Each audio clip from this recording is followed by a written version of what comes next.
एक बार फिर से स्वागत है बेटा आपका हमारे चैनल लेखांकन विद्यापीठ, एक ऐसा प्लेटफॉर्म जो आपको सारे सब्जेक्ट एक ही चैनल के थ्रू प्रोवाइड करा रहा है।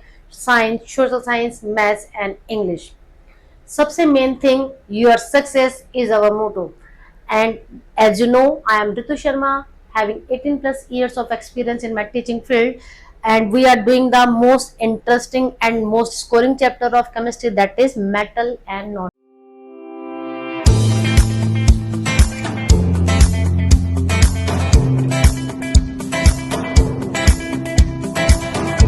इससे पहले भी बेटा हम लोग इस चैप्टर की आपको वीडियोस प्रोवाइड करवा चुके हैं।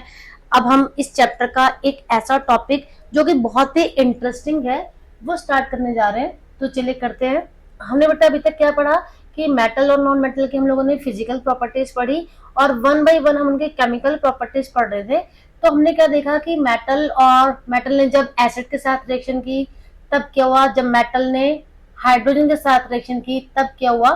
ठीक है, अब हमारे पास कुछ ये एक्सेप्शन केस है, मतलब कि समरी, एक्सेप्शन तो नहीं, हाँ समरी, जो अभी हमने मेटल की केमिकल प्रॉपर्टीज पढ़ी और हमने वहां पर क्या देखा कि अगर हम मेटल की एसिड के साथ रिएक्शन करवा रहे हैं, तो अगर मैंने मैग्नीशियम की रिएक्शन करवाई डाइल्यूट हाइड्रोक्लोरिक एसिड के साथ, तो ये रिएक्शन बहुत ही फास्टेस्ट हुई। ठीक है, और यहाँ पर हमारा जो एसिड था, अगर वो हाइड्रोक्लोरिक एसिड था तो रिएक्शन हमारी फास्टेस्ट होती है, लेकिन अगर हम लोग नाइट्रिक एसिड ले लेते हैं तो ये बहुत ही ज्यादा अगर डाइल्यूट होगा तो जाकर रिएक्शन होगी। ठीक है, इसके बाद हाइड्रोजन गैस निकलती है। सारे केसेस में हम लोग देख रहे हैं कि यहाँ पर सेम रिजल्ट आ रहा है एक्सेप्ट कॉपर एंड मैग्नीज। अब ये जो मैग्नीज और हमारा मैग्नीशियम है, सिर्फ ये दो मेटल ऐसे हैं जो नाइट्रिक एसिड के साथ रिएक्शन कर रही हैं, बाकी सारी मेटल नाइट्रिक एसिड के साथ रिएक्शन नहीं कर रही हैं। क्लियर? तो ये आपको लर्न करना पड़ेगा, ये एक एक्सेप्शन केस हो गया। अब यहाँ पर देखो आपके लिए एक इंटरेस्टिंग सी बात है, लास्ट टाइम भी हमने पढ़ा था एनोडाइजिंग। क्या मैंने बताया था आपको कि क्या देखा गया कि जनरली मेटल्स क्या करती हैं, जब हम उनको एयर के साथ बंद करवा कर देख रहे थे तो वहां पर मेटलिक ऑक्साइड बन रहा था। एक मेटल जिसका नाम था एल्यूमिनियम, वहां पर नेचुरली उसके ऊपर एक ऑक्सीजन की लेयर आ गई थी जो कि उसको फर्दर कोरोजन से प्रोटेक्ट करने का काम कर रही थी। और मैंने आपको क्या बताया था कि जब ह्यूमन बीइंग को कोई चीज अपने फायदे की पता चल जाती है तो वो उसको फिर एक कमर्शियल लेवल पर करना स्टार्ट कर देता है, तो उसी ऑक्सीजन की लेयर को और ज्यादा थोड़ा थिक करने के प्रोसेस का नाम है anodising.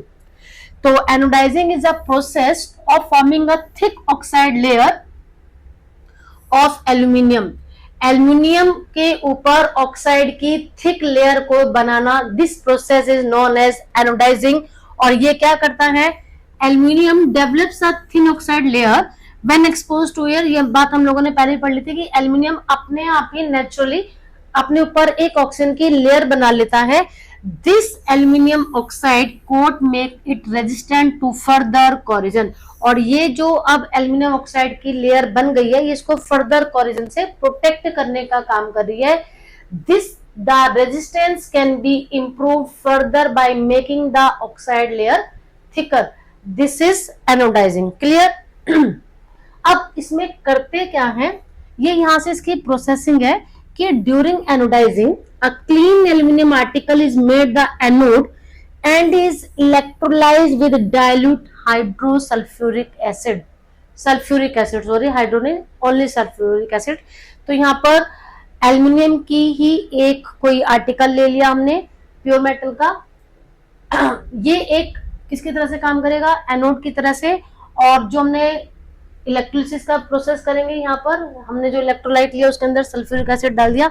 The oxygen gas evolved at the anode reacts with aluminium to make a thicker protective layer. This oxide layer can be dyed easily to give aluminium oxide to an attractive finish. Clear जी? तो अपने आप से oxygen की layer, मतलब कि aluminium oxide की layer मोटी सी बना ली और फिर इसको इजीली अपने मनपसंद कलर में डाई करके मार्केट में इसके जो डेकोरेटिव आइटम्स है उसको बनाने में यूज किया जाता है। चलिए अब आगे बढ़ते हैं बेटा। अब बात आती है कि अगर हम मेटल्स की, how do metals react with solutions of other metal salt, किसी मेटल का सॉल्ट ले लिया हमने और उसकी किसी मेटल के साथ रिएक्शन करवानी है। हमने मेटल की एयर के साथ रिएक्शन करवा कर देखी, हमने मेटल की वाटर के साथ रिएक्शन करवा कर देखी, हमने मेटल्स की ही एसिड के साथ रिएक्शन करवा कर देखी। अब हम क्या देख रहे हैं कि मेटल की रिएक्शन मेटल के सॉल्ट के साथ। तो यहाँ पर इसमें हमने करना क्या है बेटा कि take a clean wire of copper and iron nail. हमने एक कॉपर की वायर ले ली क्लीन और एक आयरन नेल ले ली, ठीक है। अब क्या करना है, put the copper wire in a solution of iron sulphate. जो हमने कॉपर की वायर ली थी उसको हमने एक टेस्ट ट्यूब जिसके अंदर हमने आयरन सल्फेट लिया है उसके अंदर डाल दिया, और जो आयरन नेल ली है उसको सॉल्यूशन ऑफ कॉपर सल्फेट, मतलब कि एक मेटल का सॉल्ट दूसरे मेटल को उसके अंदर पुट कर दिया, और जो पहले वाले टेस्ट ट्यूब में मेटल डाली है उसका मेटेलिक सॉल्ट और दूसरे मेटल का जो सॉल्ट वहां पे लिया था सेम मेटल हमने वहां पर पुट कर दी। आई थिंक आपको इतना समझ में आ गया है। अब फर्दर क्या करना है जी, record your observation after 20 minutes. 20 minute तक विदाउट डिस्टर्ब करे इसको हमने छोड़ दिया, गर्म ठंडा कुछ नहीं करा, रूम टेम्परेचर पर रख रखा है। 20 मिनट के बाद हम क्या चेक करेंगे, हमारे से पूछा इन्होंने कि in which test tube did you find that are reaction has occur, आपको कौन सी टेस्ट ट्यूब में एक केमिकल रिएक्शन हुई दिखी, और आप on what basis can you say that a reaction has actually taken place, आप कैसे कहोगे कि भाई यहाँ पर रिएक्शन हुई है।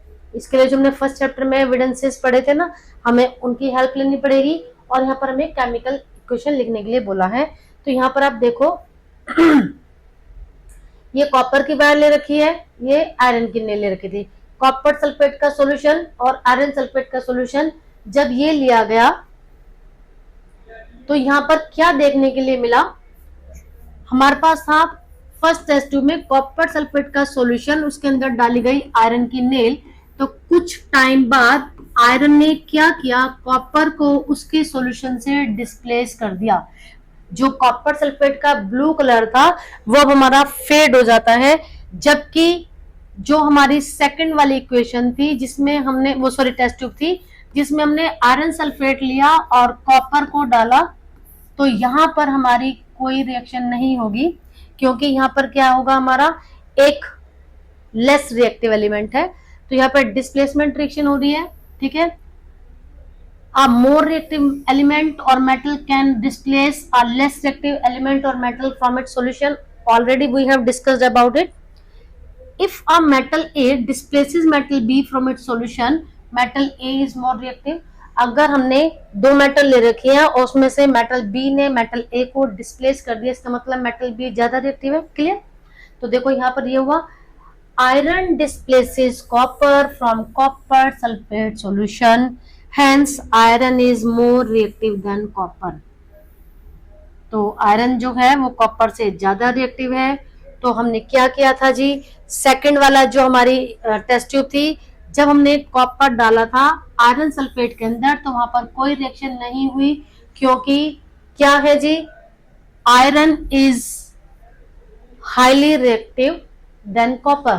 तो जिसकी वजह से जो कॉपर है वो आयरन को आयरन सल्फेट के सॉल्यूशन से निकाल नहीं सकती। अब हमारे से पूछा गया था यहाँ पर कि भाई आपको कैसे पता लगा, देखो कि कैसे पता लगा आपको कि भाई रिएक्शन हुई है, यहाँ पर कलर चेंज हो गया। और हमने यही पढ़े थे कि कुछ फैक्ट्स होते हैं जिनमें से एक का स्टेट चेंज होना, दूसरा का कलर चेंज होना। तो यहाँ पर कलर चेंज हो गया टेस्ट ट्यूब ए में, which means that a chemical reaction has taken place। और उन्होंने बोला था हमारे से बैलेंस केमिकल इक्वेशन लिखनी है, तो देखो जी हमने बैलेंस केमिकल इक्वेशन लिख दी। ये वाली इक्वेशन जो है वो हमारी ऑलरेडी बैलेंस्ड है, ठीक है। क्लियर? चलिए अब आगे बढ़ते हैं। अब बेटा हमारा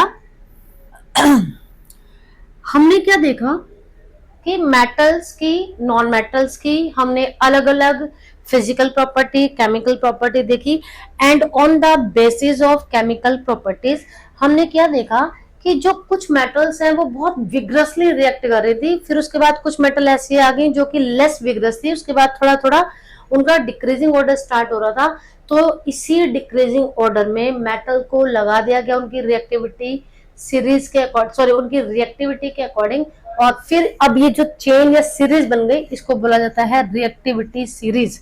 ये देखो जिस रिएक्टिविटी सीरीज बन गई हमारी,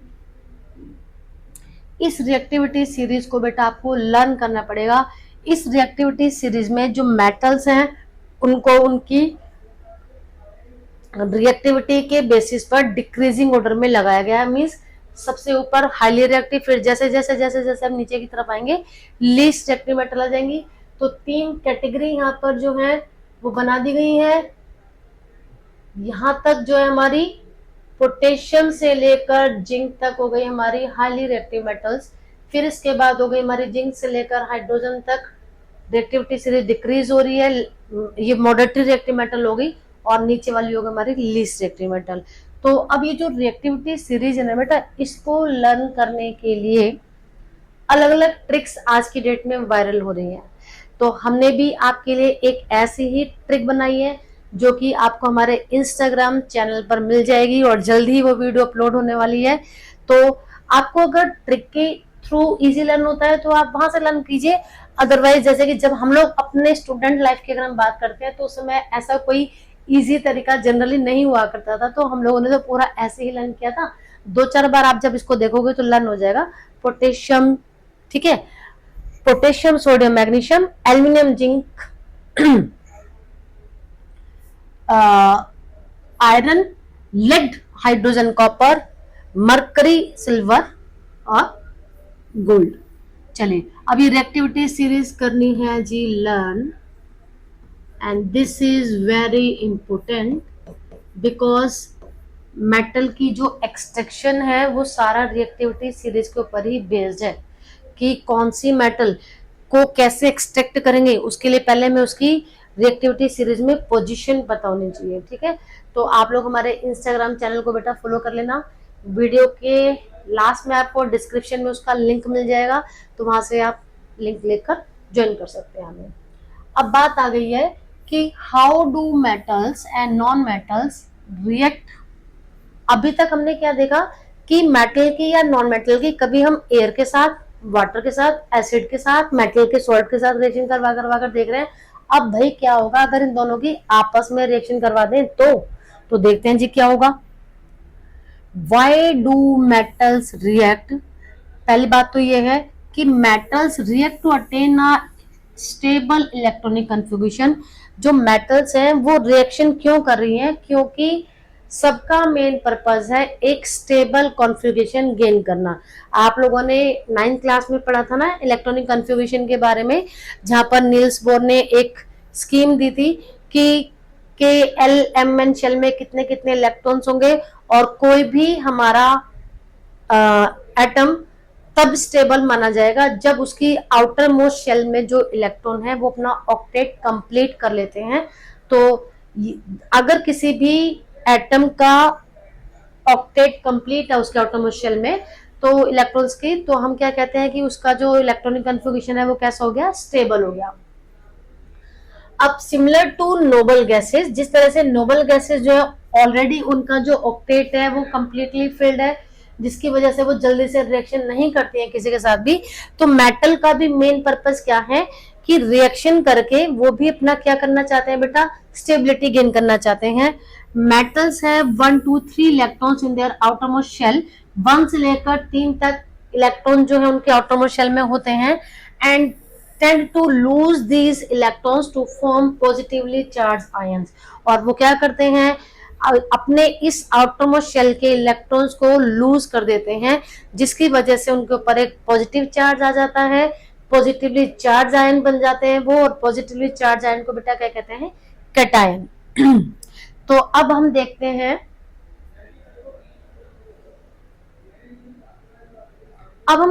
कि किस तरह से मेटल और नॉन मेटल जो है वो आपस में रिएक्शन कर रहे हैं। तो देखो सबसे हाईली रिएक्टिव मेटल है हमारी सोडियम।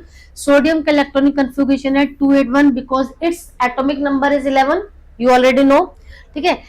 तो ये क्या करता है, ये जो अपने आउटरमोस्ट शेल का इसका 1 इलेक्ट्रॉन है, इसको ये लूज कर देता है। क्यों?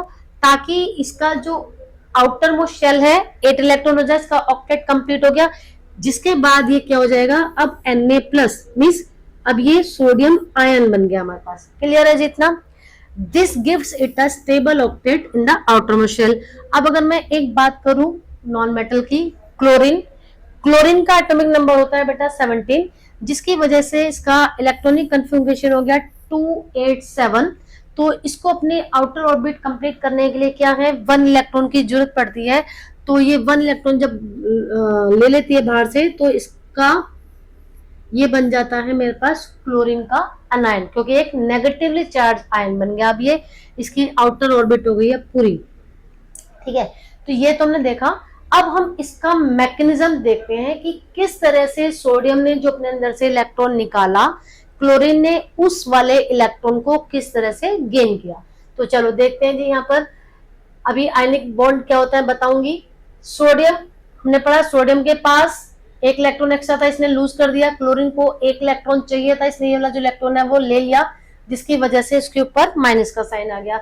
अब इन दोनों को जब आपस में मिला दिया जाता है तो ये बन गया हमारे पास NaCl। मीन्स जब एक पॉजिटिवली चार्ज आयन और एक नेगेटिवली चार्ज आयन आपस में केमिकली कंबाइंड होकर एक कंपाउंड बना लेते हैं, तो इस कंपाउंड का नाम है आयनिक कंपाउंड।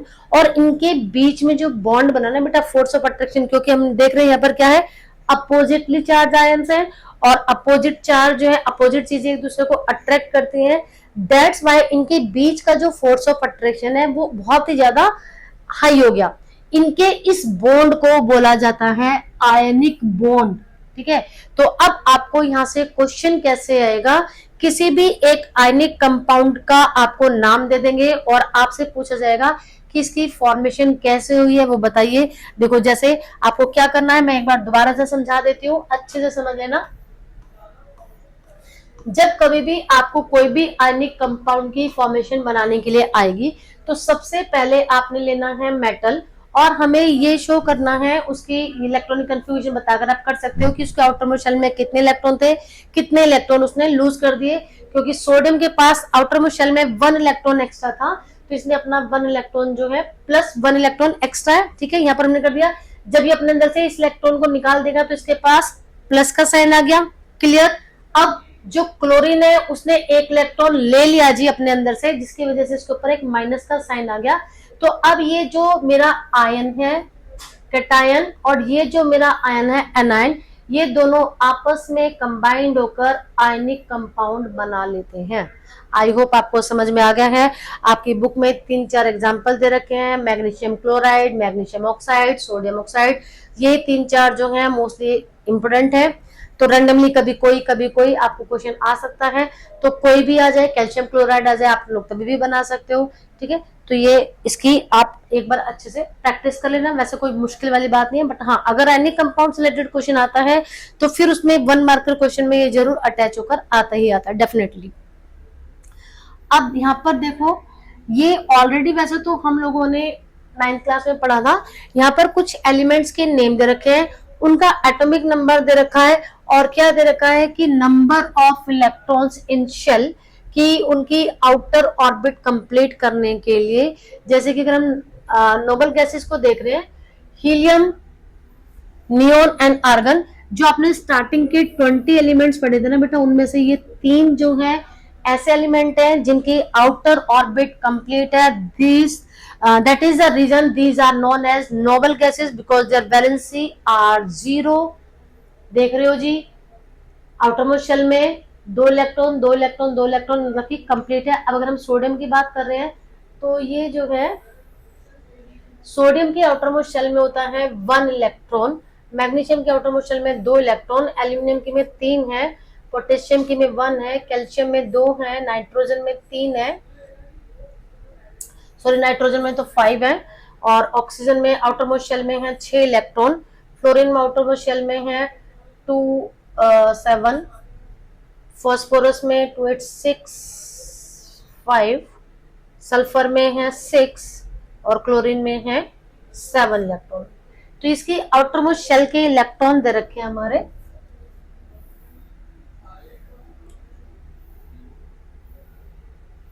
चलिए अब यहाँ पर ना प्रैक्टिस के लिए एक पेज मैंने यहाँ पर बनाया है कि आपको एक दो आयनिक कंपाउंड्स की फॉर्मेशन में और करके बता देती हूँ ताकि आपको अच्छे से आ जाए। चलिए जैसे मैंने आपको बताया बेटा,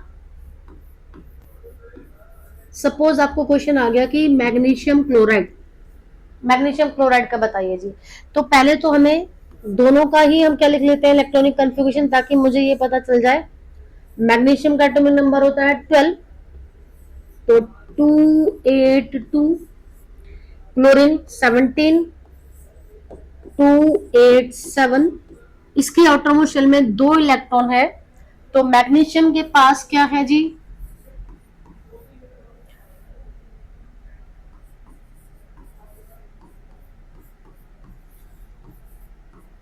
दो इलेक्ट्रॉन एक्स्ट्रा है इसके पास, जिसकी वजह से इसके ऊपर प्लस का 2 चार्ज आ जाता है। ठीक है, क्लोरीन जो है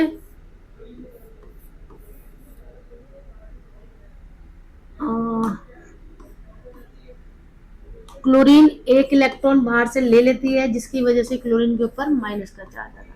क्लियर, ये सब अभी हमने पढ़ा था। अब हम यहाँ पर क्या देख रहे हैं, MgCl2 मीन्स मेरे पास मैग्नीशियम तो एक ही है लेकिन क्लोरीन है 2, तो इसने अपने अंदर से 2 इलेक्ट्रॉन जो निकाले, इसके आउटर मोस्ट शेल में 2, 2 4, 2 6 और एक ये 7 इलेक्ट्रॉन था। ठीक इसी तरह इस वाले के 2, 2 4, 2 6 और एक 7 इलेक्ट्रॉन है, दोनों को एक एक इलेक्ट्रॉन की जरूरत है। इसके आउटर मोस्ट शेल में इलेक्ट्रॉन है 2, क्योंकि इसका इलेक्ट्रॉनिक कन्फिगरेशन कितना है 282, तो सिर्फ यहाँ पर हम लोग आउटर मोस्ट शेल के इलेक्ट्रॉन से शो करते हैं। अब ये क्या करेगा, एक इलेक्ट्रॉन इसने इस वाले क्लोरीन को दे दिया, यहाँ पर आ गया, और एक इलेक्ट्रॉन इसने इस वाले क्लोरीन को दे दिया, यहाँ पर आ गया, तो अब क्लोरीन भी पूरा हो गया जी और ये भी पूरा हो गया, तो आयनिक कंपाउंड हमारा बन गया। क्लियर, चलिए अब आई होप आपको समझ में आ गया होगा बेटा। अब बात आई कि हमने जो देखा ऊपर कि मेटल और नॉन मेटल आपस में रिएक्शन कैसे कर रही थी, तो वहां पर हमारे पास कुछ डिफाइंस निकल कर आई थी ऑलरेडी, वैसे मैंने आपको बता दिया है। You have to learn positively charge ion, negatively charge ion, ionic compound क्या होते हैं ये लर्न कर लेना बेटा अच्छे से। Compound form by transfer of electrons from a metal to a non metal, जब इलेक्ट्रॉन का ट्रांसफर होता है एक मेटल से नॉन मेटल की तरफ, तो तब इलेक्ट्रॉन के ट्रांसफर होने के बाद जो कंपाउंड बनकर आया उसको बोलते हैं आयनिक कंपाउंड। इलेक्ट्रोवैलेंट बॉन्ड, अब another name is ionic bond, क्योंकि यहाँ पर इलेक्ट्रॉन्स को एक ने दिया दूसरे ने लिया, इसकी वजह से क्योंकि एक इलेक्ट्रो पॉजिटिव आयन बन गया, एक इलेक्ट्रो नेगेटिव आयन बन गया, तो इसलिए इस बॉन्ड को इलेक्ट्रोवैलेंट बॉन्ड भी बोला जाता है या इलेक्ट्रोवैलेंट कंपाउंड भी बोला जाता है। आयनिक कंपाउंड का ही दूसरा नाम है ये। आई होप आपको बेटा समझ में आ चुका है। तो अब यहाँ पर हमें दे रखी हैं आयनिक कंपाउंड्स की प्रॉपर्टीज। ये तो बेटा ये समझ लो कि बहुत ही ज्यादा इंपॉर्टेंट टॉपिक है। यहां से 2 या 3 तरीके के क्वेश्चन जो है वो फ्रेम होकर आते हैं। वो कैसे, या तो what are ionic compounds, list its 3 और 4 कैरेक्टरिस्टिक्स, या फिर इसकी जो कैरेक्टरिस्टिक्स अभी हम पढ़ेंगे उनमें से किसी भी पर्टिकुलर एक कैरेक्टरिस्टिक का गिव रीजन करके क्वेश्चन आ जाता है। जैसे why the melting and boiling points of ionic compounds are so high, तो वो क्यों हाई है वो अभी हमें पढ़ने से पता चलेगा। तो चलिए पढ़ते हैं। यहाँ पर हमें स्टार्टिंग में एक एक्टिविटी दी है करने के लिए, कि हमारे से करने के लिए क्या बोला है कि take samples of sodium chloride, potassium iodide, barium chloride और any other salt from your science laboratory. तो सोडियम क्लोराइड हो गया बेटा मेरा NaCl, पोटेशियम आयोडाइड हो गया मेरे पास Ki, बेरियम क्लोराइड हो गया BaCl2। इन्होंने बोला कि जितने मैक्सिमम टू मैक्सिमम सॉल्ट आपकी लैब में मिल सकते हैं आप उनको ले लो, और अगर आप ये वाली एक्टिविटी घर पर कर देखना चाह रहे हैं तो सिर्फ और सिर्फ हमें क्या अवेलेबल होगा जी, sodium chloride, because it is a common salt which we use in our kitchen. ठीक है, तो पहले उन्होंने क्या पूछा जी, what is the physical state of the salt, जितने भी सॉल्ट ऑब्वियसली बात है सॉलिड दिख रहे हैं वो आपको। अब take a small amount of a sample on a metal spatula and heat directly on the flame. अब इसको मेटल की स्पैचुला के ऊपर लिया, हम लोग अपने घर में देख रहे हैं तो हम लोग स्टेनलेस स्टील का चम्मच लेकर डायरेक्टली कैंडल की फ्लेम के ऊपर हम लोग रख सकते हैं, एलपीजी गैस स्टोव पे रख सकते हैं, और यहाँ पर तो बर्नर के ऊपर रखा है जिन्होंने। अब करके देखा, पहले एक सॉल्ट को किया, दूसरे को किया, तीसरे को किया, did the samples impart any colour to the flame. जब हमने इनको फ्लेम पर जलाया तो क्या फ्लेम में कुछ कलर आया? डू दिस कंपाउंड्स मेल्ट, क्या ये कंपाउंड मेल्ट हो गए? नमक को गर्म करके देखना और मुझे बताना जरा कमेंट सेक्शन में कि क्या वो पिघल जाता है। बहुत सारे बच्चे कहते हैं यस मैम हमारा नमक तो पिघल गया था, तो बेटा मुझे भी बताना जरूर।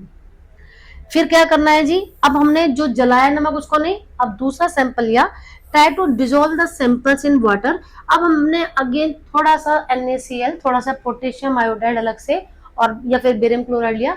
अब इनको पानी में घोल कर देखा घुल गए, ठीक है जी। अगर पानी में घुल गए उसके बाद पेट्रोल में घोल कर देखो, कैरोसिन में घोल कर देखो, आर दे सोल्यूबल, किस किस लिक्विड में घुल जाते हैं, नोट डाउन कर लो। फिर क्या करना है, make a circuit and insert the electrodes into a solution of one salt, what do you.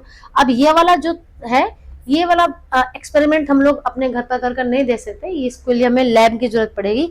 अब यहाँ पर क्या पूछा है कि एक सर्किट तैयार किया हमने, ठीक है, इसके बाद दो रोड ली और जो हमने सॉल्ट लिया था उसका सॉल्यूशन बनाकर डाल दिया, और यहाँ पर लगा दिया जी एक बल्ब। बैटरी ऑन करेंगे, देखेंगे कि क्या ये बल्ब ग्लो करता है या नहीं करता। तो ये सारे इतने सारे क्वेश्चन इन्होंने हमारे से पूछ डाले, तो भाई क्वेश्चन का आंसर हम कैसे देंगे? ऑब्वियसली बात है प्रैक्टिकल करके देखना पड़ेगा। इन प्रैक्टिकल को करने के बाद एक टेबल हमारी बुक में दे रखा है जहां पर इन आयनिक कंपाउंड्स के ना बेटा मेल्टिंग पॉइंट और बॉइलिंग पॉइंट दे रखे हैं, but you have not to learn it. आपको लर्न नहीं करना है, सिर्फ और सिर्फ आपको ये समझाने के लिए दे रखा है कि आप देखो एक लुक यहाँ पर कि सोडियम क्लोराइड देखो मेल्टिंग पॉइंट कितना ज्यादा हाई है, बॉइलिंग पॉइंट कितना ज्यादा हाई है, जबकि हम देखते हैं कि वाटर का boiling point only 100 degree Celsius है।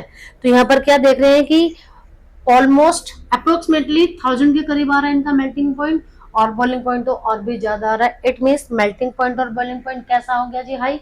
तो मैंने जो आपको क्वेश्चन बताया था कि बोर्ड के एग्जाम में कैसा क्वेश्चन आता है कि why the melting and boiling points of ionic compounds are so high, या कि what do you know about the melting point and boiling points of ionic compounds. आप देख रहे हो कि दोनों हाई है। अब हम पढ़ेंगे इसके पीछे का रीजन, ठीक है जी। ये भी पढ़ेंगे कि भाई वो जनरली सॉलिड स्टेट में क्यों पाए जा रहे थे। सॉलिड स्टेट में तो इलेक्ट्रिसिटी अपने अंदर से कंडक्ट नहीं करी, लेकिन जब उन्होंने उनको सॉल्यूशन के फॉर्म में ले लिया तो इलेक्ट्रिसिटी कंडक्ट कर रहे हैं। इसके पीछे का रीजन चलिए, general properties of ionic compound. Pen थोड़ा चेंज कर लेते हैं यार, चले हो जा भाई। Physical nature. अब फिजिकल नेचर क्या है, ये तो ऐसा पहना गया कि दिख ही नहीं रहा। Ionic compounds are solid and generally hard. Generally ionic compounds कैसे होते हैं, जैसे कि हम लोग जो अपने घर में नमक यूज कर रहे हैं ना बेटा, हम तो कैसे उसको पाउडर की फॉर्म में यूज कर रहे हैं, लेकिन एक्चुअली में वो नमक कैसा होता है, सॉलिड की फॉर्म में, आपको पता है। फिर उसको पीसा जाता है और तब उसको इस स्टेट में लाया जाता है। The hardness is due to the strong electrostatic forces between the positive and negative ion. अब ये हार्ड क्यों है, हम लोगों ने मैटर के बारे में, मैटर की स्टेट्स के बारे में पढ़ा था 9th क्लास में, 9th क्लास का 6th 7th 8th में। तो वहां पर हम क्या देख रहे थे कि जो सॉलिड के पार्टिकल्स हैं वो टाइटली पैक्ड है। यहाँ पर तो वो सॉलिड है और अपोजिट आयंस आपस में जुड़े हुए हैं, तो इसकी वजह से फोर्स ऑफ अट्रैक्शन कैसा हो गया जी, बहुत ही ज्यादा वाला स्ट्रॉन्ग हो गया, जिसकी वजह से कैसे है जी, हार्डनेस है जी। These compounds are brittle. अब वो वैसे तो सॉलिड है ये आयनिक कंपाउंड्स, लेकिन ब्रिटल भी हैं। अब ब्रिटल का क्या मतलब होता है बेटा, कि they can break into pieces when pressure is applied. ये वैसे तो देखने में सॉलिड है, लेकिन अगर मैंने इसके ऊपर प्रेशर लगा दिया, जैसे कि नमक है, सेंधा नमक आप लोगों ने देखा होगा, कई घरों में साबुत सेंधा नमक आता है, तो उसको सिल पर पीसती है आपकी मम्मी और तब यूज कर रही है। तो प्रेशर लगाया तो टूट गया जी। ठीक है, अब बात करते हैं इसकी मेल्टिंग और बॉइलिंग पॉइंट की। हमने देखा कि वो बहुत ज्यादा हाई था। इसका reason this is because strong interionic forces require a large amount of energy to break. क्योंकि अभी हमने पढ़ा कि एक कैटायन और एक एनायन के कॉम्बिनेशन से बना है एक आयनिक कंपाउंड। तो इनके बीच में जो फोर्स ऑफ अट्रैक्शन है, ये जो इंटर आयनिक फोर्सेस है, इसको तोड़ने के लिए हमें बहुत ज्यादा अमाउंट में हीट देनी पड़ेगी, बहुत ज्यादा देर तक गर्म करना पड़ेगा। मतलब कि इसी वजह से क्या हो गया, उनका मेल्टिंग पॉइंट और बॉइलिंग पॉइंट कैसा है, हाई। अब थर्ड वाली हमने क्या देखी थी उनकी की solubility. Most ionic compounds are soluble in water, water में इजिली वो सोल्यूबल हो रहे थे, बट पेट्रोल और केरोसिन में वो सोल्यूबल नहीं हो रहे थे। तो क्वेश्चन आता है कि क्या वो जितने भी आयनिक कंपाउंड्स हैं सब तरीके के फ्लूइड्स में डिजोल्व हो जाते हैं? नहीं, वाटर में डिजोल्व होते हैं। ठीक है, चलिए next, conduction of electricity. Solid state में अगर थे वो, तो आयनिक compounds do not conduct electricity. अगर मैंने केवल नमक ले रखा है और चलो जी रोड लगा दी, बल्ब ग्लो नहीं करेगा, लेकिन अभी उस नमक का मैंने सॉल्यूशन बना लिया। पहले इसका reason, ions can not move freely in solid form, क्योंकि रिजिड स्ट्रक्चर है, मूव नहीं कर पाएंगे आयंस, और जब तक आयंस मूव नहीं करेंगे इलेक्ट्रिक चार्ज जो है वो एक जगह से दूसरी जगह पर ट्रांसफर नहीं होगा। इलेक्ट्रिसिटी वाले चैप्टर में पढ़कर आए हैं भाई रीजन। तो इन मोल्टन स्टेट और aqueous solution ionic compounds do conduct electricity. इसका रीजन, क्योंकि जब ions are free to move when dissolved in water, melted overcomes attraction between ions. ठीक है जी, तो अब ये आपका आयनिक कंपाउंड्स वाला कॉन्सेप्ट कंप्लीट हो चुका है। अब हम आज के वीडियो में तो करते हैं इतना ही, क्योंकि नेक्स्ट जो हमारा इस चैप्टर का टॉपिक है ना बेटा, वो है मेटल की एक्सट्रैक्शन, मेटल की अक्रेंस, मेटल हमें कहाँ मिली। ठीक है, फिर हमने क्या वो फ्री स्टेट में मिल रही हैं या वो अपने कंपाउंड्स के फॉर्म में पाई जा रही हैं, और अगर वो अपने कंपाउंड्स के फॉर्म में पाई जा रही है, वो कंपाउंड्स कौन से हैं, उनसे मेटल को हम कैसे अलग करेंगे, उनको कैसे रिफाइन करेंगे। तो this is totally different from this topic. ठीक है, तो इसलिए हम अब जो नेक्स्ट वाला हमारा कंटेंट है नेक्स्ट वीडियो में पढ़ते हैं। आई होप आपको इतना समझ में आ गया है। आपके लिए होमवर्क, चैप्टर को अच्छे से पढ़ना है, हमारा इंस्टाग्राम चैनल ज्वाइन करना है, इस वाले चैनल को क्या करना है बेटा, सब्सक्राइब करना है। जो बच्चे फर्स्ट टाइम देख रहे हैं और जो बच्चे ऑलरेडी सब्सक्राइब कर चुके हैं हमारे चैनल को, प्लीज एंड प्लीज हमारे वीडियो को लाइक एंड शेयर कीजिए अपने फ्रेंड्स के साथ। तो मिलते हैं नेक्स्ट वीडियो।